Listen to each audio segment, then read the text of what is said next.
Hi guys, in this video I'd like to speak about choosing your domain name. So it's all together a big theme, but it's one of the most important parts of building the website. So I think it's way too important to dive into it and to learn some lesson before you purchase a domain, because afterwards uh, f- you can feel pretty bad if you did a mistake. So in order not to do a mistake purchasing domain name, I would like to um, travel with you through some things, through some good practices on domain names, and to avoid some mistakes we did, to avoid some mistakes other people did, and some of even our clients that we dealt with had some quite sketchy way to go out of it, and even some big companies had problems with their domain names one, once they became successful. So to avoid all of that, I suggest everybody of us to go through like a basic training on domain name. What is it? What are the best practices, so that you wouldn't look back in the future. So this is all on choosing domain names. So how to choose a good domain name?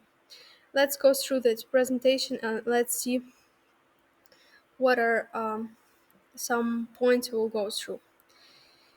So the first would be length of domain name, ending of domain name, keywords in domain name, how many domains I need,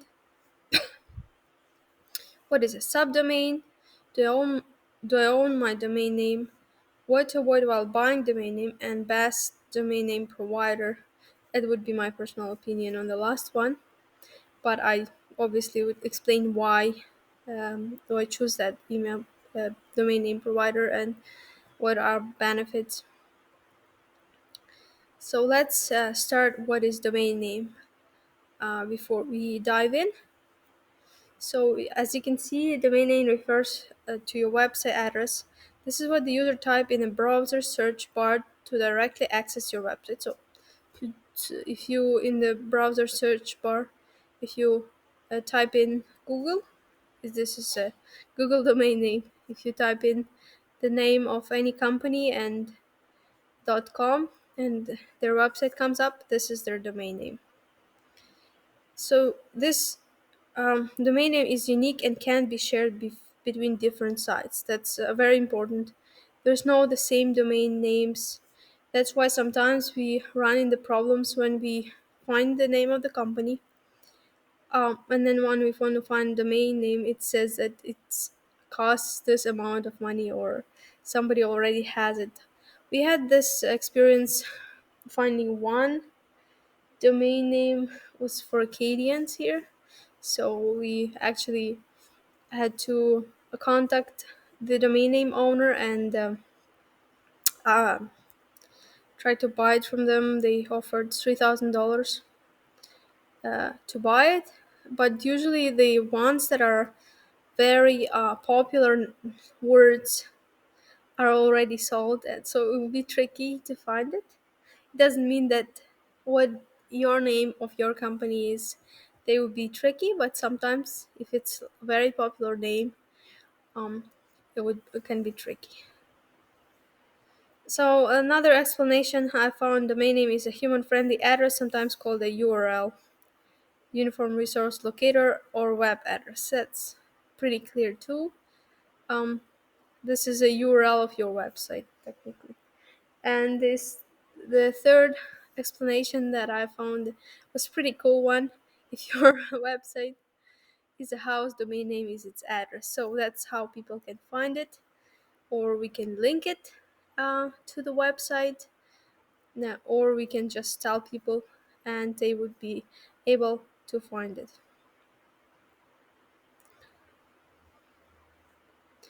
Why is it important to, when you're choosing domain name, why is it important to choose a good domain name?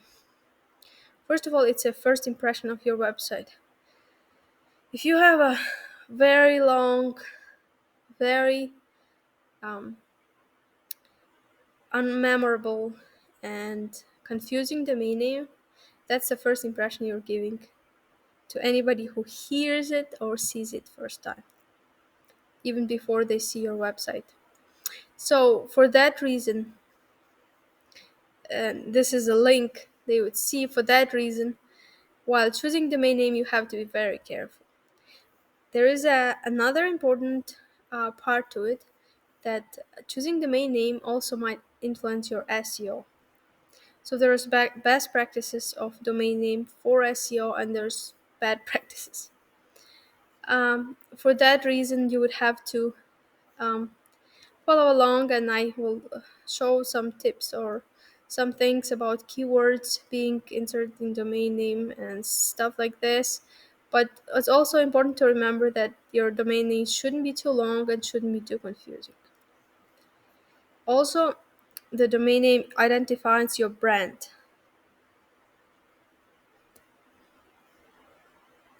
If it's a right domain name, it will increase your brand recognition. So, for example, there's some people they brand under themselves, and they would call their website their name and surname. And obviously, it's super cool because when you search for their name, surname, their website comes up, which is connecting to their, maybe not the best SEO practice, but it's very unique and it's connecting to their personality. So, lengths of domain name, a little bit I already mentioned it, but uh, avoid long domain names. The maximum domain name lengths, I would say, that is still considered to be safe is up to 12 digits, so, or uh, letters.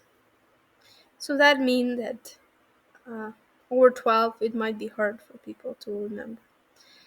And the same as if domain name is confusing, like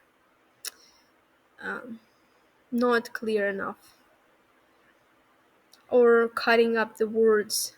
There are some shortenings in domain name that I would suggest to avoid, and to keep your domain name short and memorable, so that there wouldn't be um, any confusion, anything like that, because if people get confused, that's the first thing you want to avoid. So after you already decided what's your domain name going to be, like for example, you decide your domain name is going to be name of your company. Everybody's wondering, what should I put? What the ending should I choose for my domain name? Obviously, for some people, to choose what we say TLD um, name can be too hard, because um, in their niche or in their business name, or the name they choose by for their domain, might be that name might be expensive to buy. For example, .com. In that case, I would suggest to go further, either to change it or to choose another ending. But in general, the most popular is .com, and that's what obviously all most people would be thinking when you tell them that your website name is like, for example, you know, white cushions, whitecushions.com. That's automatically comes in because there's so many people having .com. In here we can see it's like almost a standard 37%. That's really a lot. So personally, I would recommend, if you are buying purchasing domain name, always go for .com, and always go for if you're from Canada, for example, I'm from Canada, always go from that um, local ending. For me, it would be .ca too. Should you buy .com and .ca? If there is possibility to buy those two, I would suggest, because um, sometimes one of them can be too expensive or not available anymore. Then you just choose one. But if there is possibility, I would buy both, because people, if they make a mistake, uh, either way, if they choose .com by mistake or .ca by mistake, for example, they will still come to your website. And plus, people are nowadays, they wouldn't be prone to put that .info or .org or .net. It's not popular anymore. So for you to buy those domain names, it's like so much less, uh, so much less domain names with that ending than .com per se. So for them to buy that, uh, for you to buy it, and for people constantly make mistakes because it's not as popular, it can be like tricky. And plus, how would you know that they made a mistake and then they didn't end up to be on your website? They were not able to find you if they put completely, different domain name. So for that reason, I would stick to the numbers in this, and I would go for .com, and it's the best for, also it's the best for practice for your SEO too. One thing that used to happen, like for example with us, we have Samsung.digital. One of the reason was because .com would be super expensive, so it was like thousands and thousands. So it's unique for us and it's name of our company, so it worked for us. But in general, I would not recommend. Sometimes what I run personally, in we are not going to rebrand to buy.com or anything at this point, but what the problem I run sometimes, I would give them my email and they would ask, so, and .com. I would say no, there's no .com. So people are so used to it that you would just confuse them, and they would be they would be wondering even in writing your email. So if you have .com or .ca, for example, or whatever your country is, it's the best practice, and just stick to it. So this is what I would recommend. Keywords in domain name. So yeah, for a while there was a legend about keywords, exact match, if it works, if it doesn't work, and now on the internet, if you go, you will find all kinds of information. Some people say it works, some people say it doesn't work. What I noticed on the internet, that it works actually. Why? Doesn't Did Google not catch up to that yet? That it's just a match of keywords? Not sure about that, but I noticed even here in the area, people that have exact match of their location and their service are coming up first. So is it the way to trick Google? Maybe, but I believe that at some point they will catch up. With that saying, it's good to have at least maybe one keyword in your domain name. Not if you're, for example, branding your name, but for example, if you are cleaning company, you can add a cleaning to your name, and it's defines what you do anyways. So when you're thinking about creating a name for your company, consider that fact that keywords would be very important, either even for content on your website for SEO, and they would be important for people searching for your company. And plus, whatever you do, it will, like for example, we are digital marketing, we have Samsung Digital. Whatever you do, it will resonate with people, that service.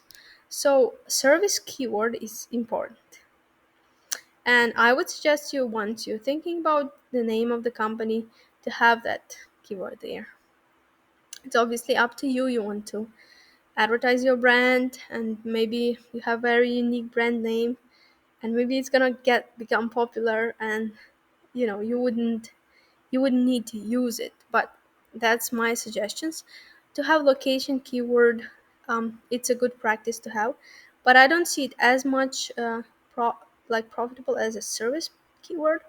Reason being, some of us, the service providers, are online. For example, we are online, so there's no point of having putting a service area and people in that service area being able to find us.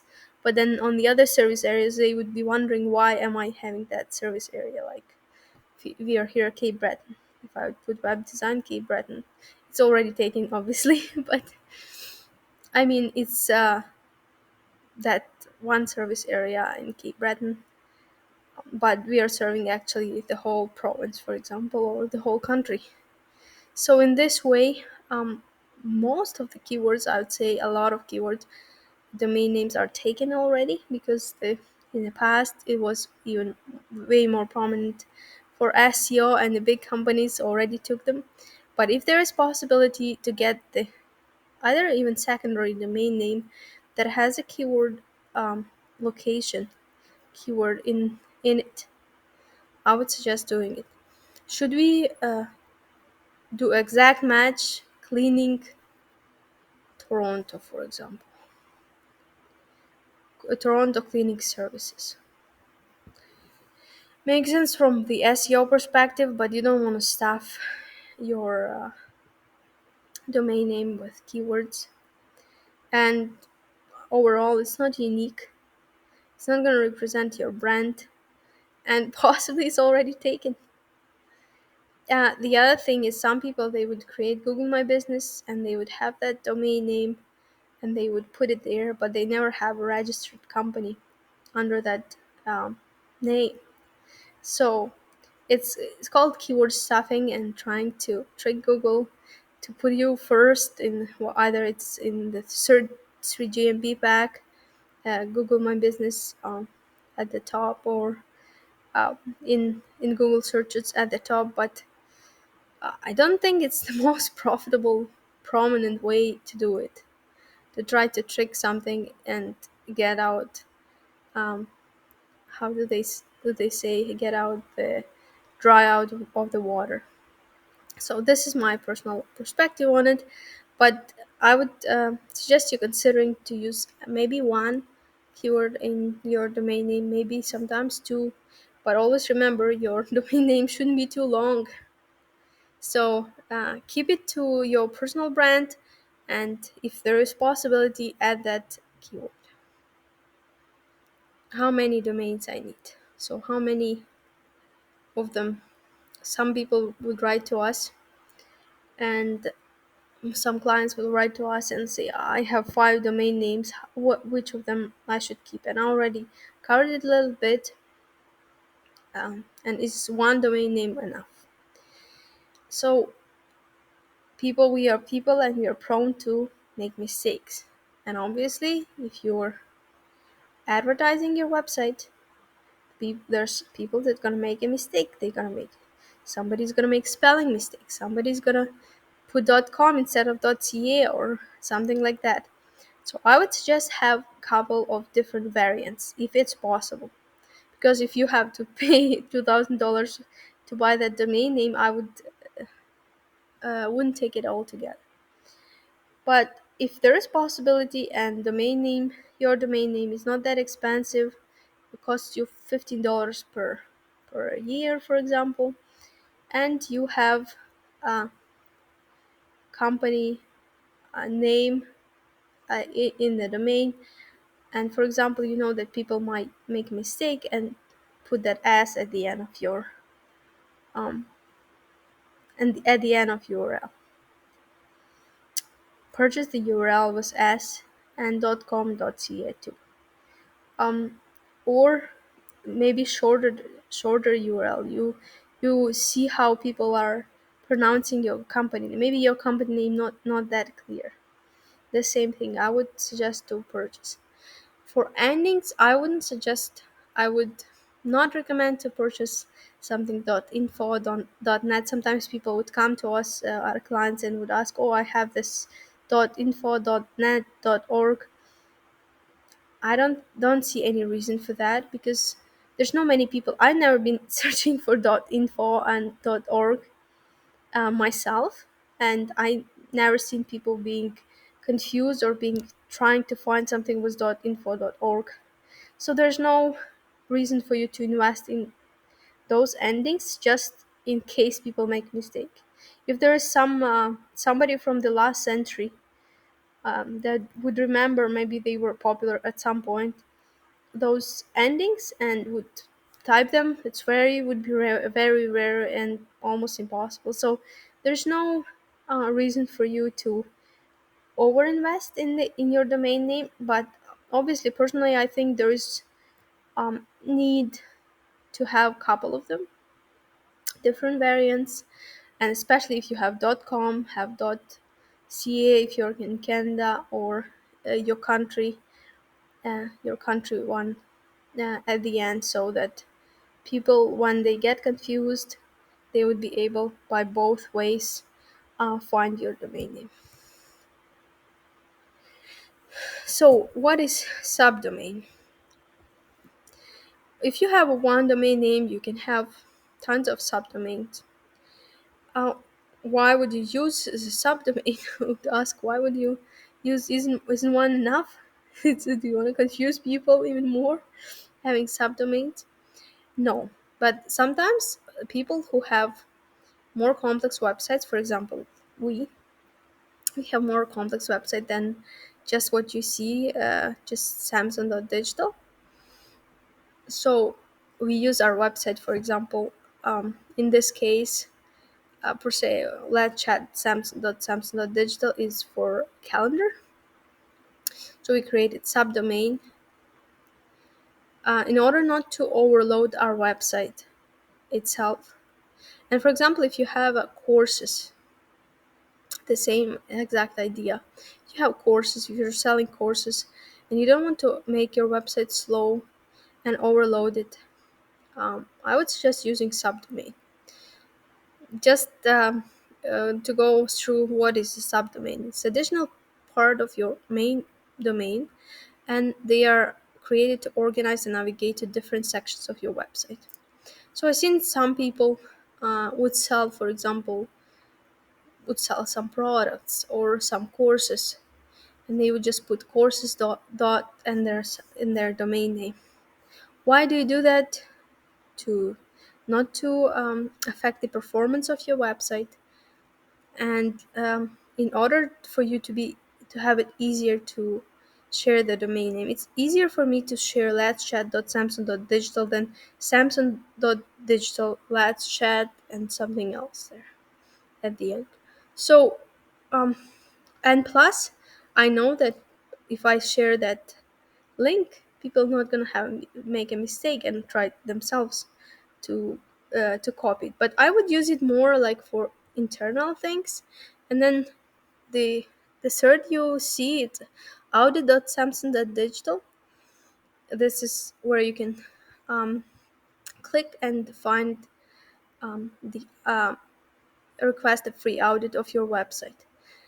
This I share specifically with people, and maybe some of them I don't want to find it. In my experience, some of them I don't want to make a audit. It's not my niche, and I don't just see, even if they come and will want a website, I wouldn't want to work with them. So and by putting Samsung.digital and then audit, they might find me, but this way they wouldn't find me. And plus it's connected, it's my funnel that is connected to my CRM and everything. So for me it's good to have it on a separate domain so it wouldn't affect my website. So I would um, let you consider having a subdomain if you're course creator, if you're selling some online assets, and if you don't want to affect the speed of your website. So do I own my domain name? If you are if you registered your domain name, if you bought your domain name and are paying um, yearly for it, you should own it. There are cases when you think you do, but you don't. But if you buy through mainly through the main domain providers, you own your domain name until you pay for it. So if you paid for 2 years for your domain name and the third year you decide not to use it and didn't pay, you don't own it anymore. So it's not one-time purchase. You would have to pay ongoing fee to the domain name provider, but one, since like as long as you paid, it would be your. And plus you can sell it. You can sell it. For example, you got that domain name that had a good keywords in it, or the words that are very popular 10 years ago, and you just hadn't paid for it every year $15. In 10 year 150, you spend $150, and then now there's some people can be get interested. You can sell it for thousands and thousands of dollars. So as long as you're paying for this maintenance fee for domain name, you are owing it. But now let's consider next slide, and I'll show you some cases we uh, seen that people thought they do own, but they didn't. So what do you avoid while buying domain name? But you avoid that you're not owning it.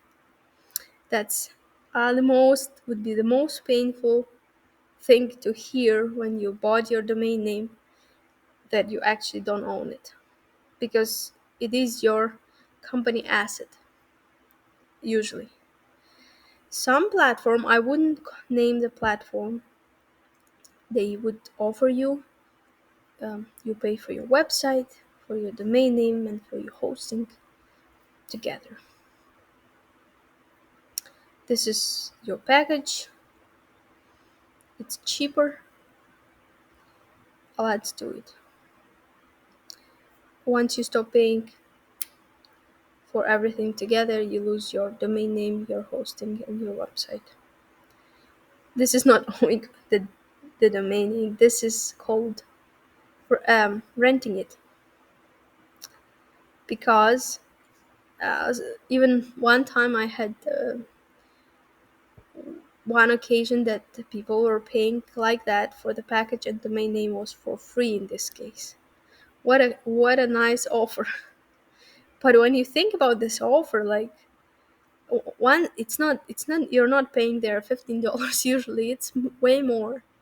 And then once you decide to hire agency to do the website, and they say, well, this is this platform, I cannot do anything professional with it, it looks redundant, and then you have to cancel everything and repurchase your domain name, or they don't make it easy usually.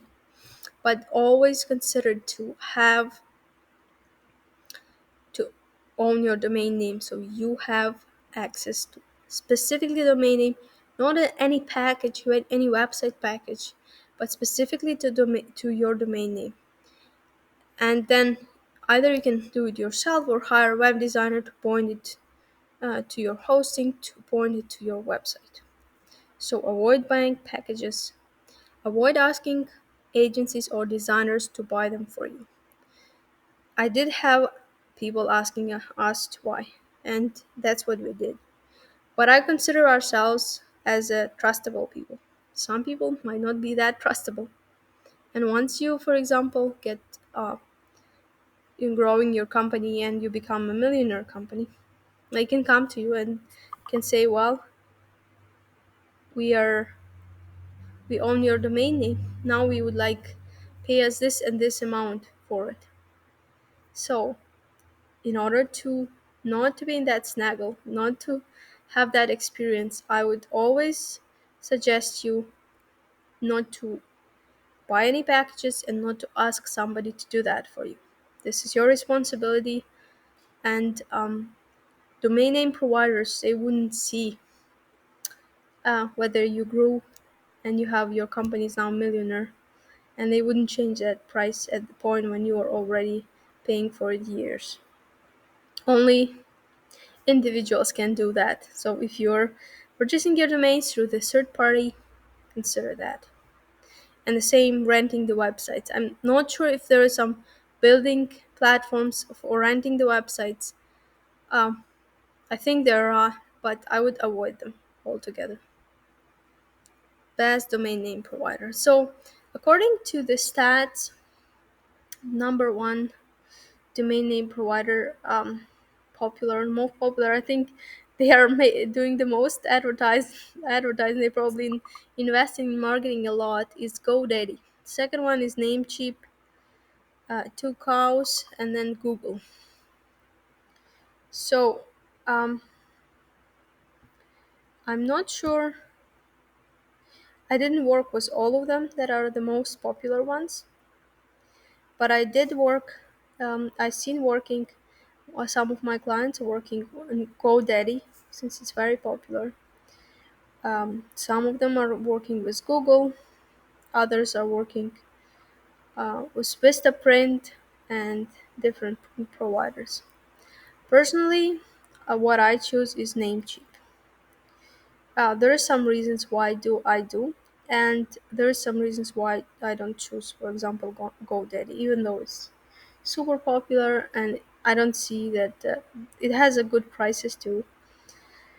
I found Namecheap is easier to navigate through, and I used to have a one snaggle with GoDaddy domain name pointing. Uh, that ended up being a couple of day problem and caught our uh, client on fire a little bit. So because of that, I'm not using them for domain names. I didn't find them to be user friendly enough for pointing DNS. And if you have a lot of domain names, it's pretty easy to get um, lost and to point the wrong domain name. So there's no really like a easy dashboard to use. But personally, I'd prefer Namecheap. I found it's easy to use, easy to find domains, easy to purchase. Never had any problems with them. Easy to point DNS, easy to cancel. So my personal choice um, would be Namecheap. And one more thing that I noticed about Namecheap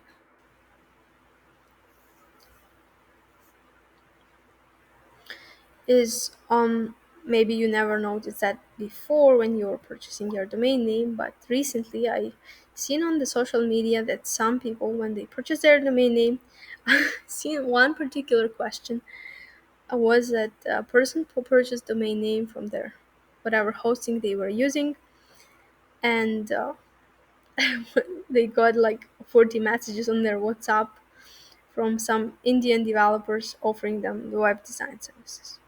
So how did that happen? Usually, domain name.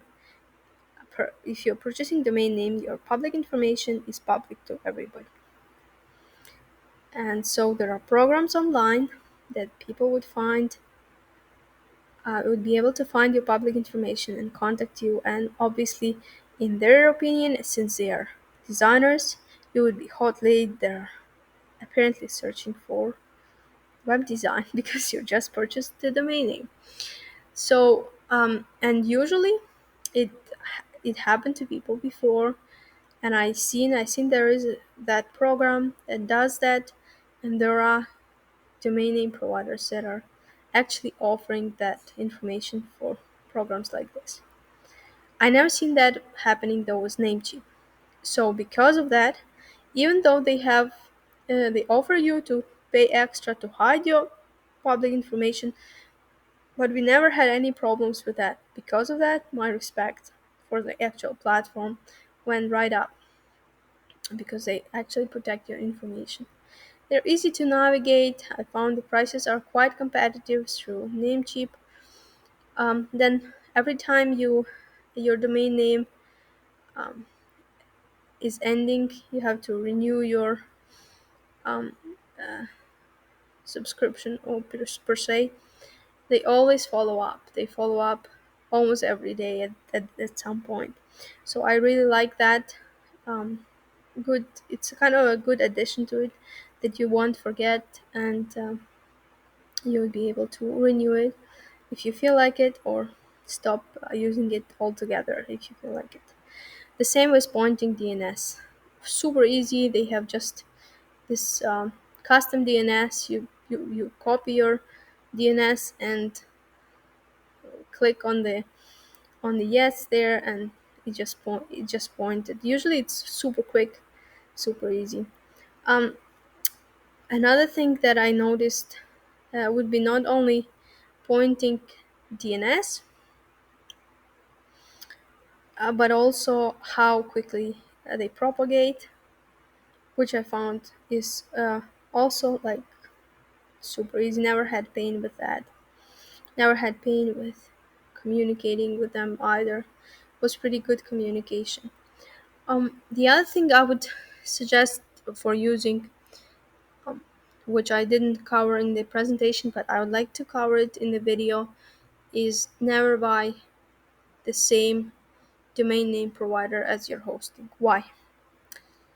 This is not secure actually, because if somebody hacks your hosting and domain name provider account, they have access to both. So they have fully access to your website, which you don't want to avoid. You want people, even if they have access to your hosting, they wouldn't have access to your domain name. So I would consider Namecheap as your domain name provider, but I never used them for my hosting, and I wouldn't consider it to be a best practice to use the same provider for your hosting and for your domain name. So hope those tips and this little training would help you when you're choosing your domain name, choosing your name, purchasing it, and going forward with your website. Thank you for your time, and if you liked the video, it was helpful for you, don't forget to like and subscribe. Bye!